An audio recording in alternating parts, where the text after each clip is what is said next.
wangeelaa shoo komsi keenyaaf inni keenya wangeelaa ta'e.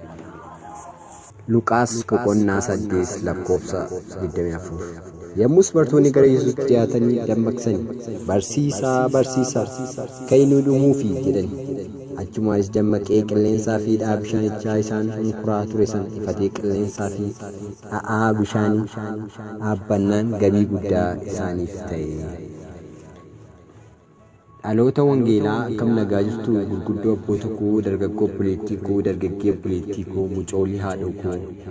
Ni qaba mata duree walaloo koo buupee buusisoota jedha.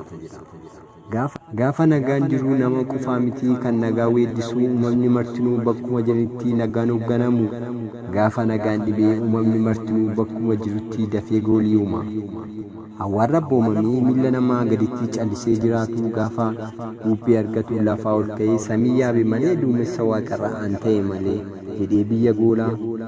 Bishaan nagaa yaa'uu kan warii isaa dhiibee lubbuu qabeenya isaa ofitti haammatee jettanii isinan dadhabee jedhee of keessaan tunnee gaafa nagaan dhibee dambarii bishaanii bubbee qabeeyyasaa kallattiitti yaa'u hunda isaa dagataa tokko tokko tumaa tokko tokko waca lubbuu qabeenya isaa akka hin jirre godhaa lubbuu qabeenya isaa akka hin jirre godhaa. Gaafa nagaan jiru baalaa fi dameen mukaa harka dhugatanii sagalee nageenyaa kaarboon daayoksaayidii ofitti harkifatu. Gaafa nagaan dhibee bubbeen itti ka'u baala isaa keessatti harca'ee damee yeroo malee jirmarraa fottoqa damee yeroo malee jirmarraa fottoqa.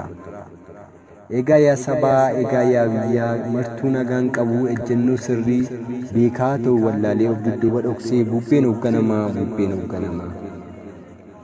Bubbeen maaliif ka'ee jettanii naarinaa biyyuma lafaatu dirree ammeenyaati lakkisaa samitii kan nama ajaa'ibu bubbisoota isaatii warra maartuna dhibee warra lalallattuu warra garaaf jiraatu isaaniidha malee kan ajab nama jechisiisu warra bubbeef humna ta'ee nagaa biyyaa dhulkuu kan yeroo kan koo duruu jira kan kee kaleessa dhufe kan koo yaada haaraadha kan kee yaada moofaadha kan jedhanii walirratti bubbisanii wantoonni warri wangeela dhageenye bubbee gab jedhi jennaa jirra moo akkuma warra kaanii bubbee taanee bubbisinaa jirra yaa sabaa bubbee taanee bubbisaa jirra yaa jamaa.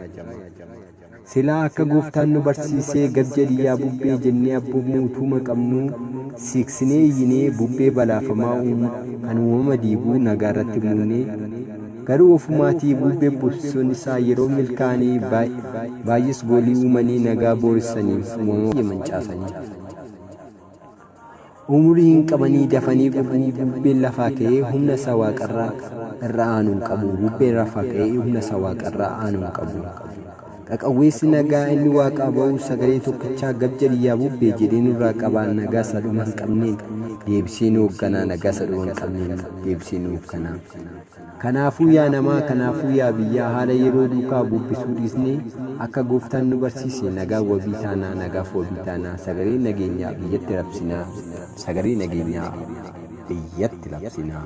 Eebbifama daandii wangeelaa shoo komsi keenyaaf inni keenya wangeelaa ta'e.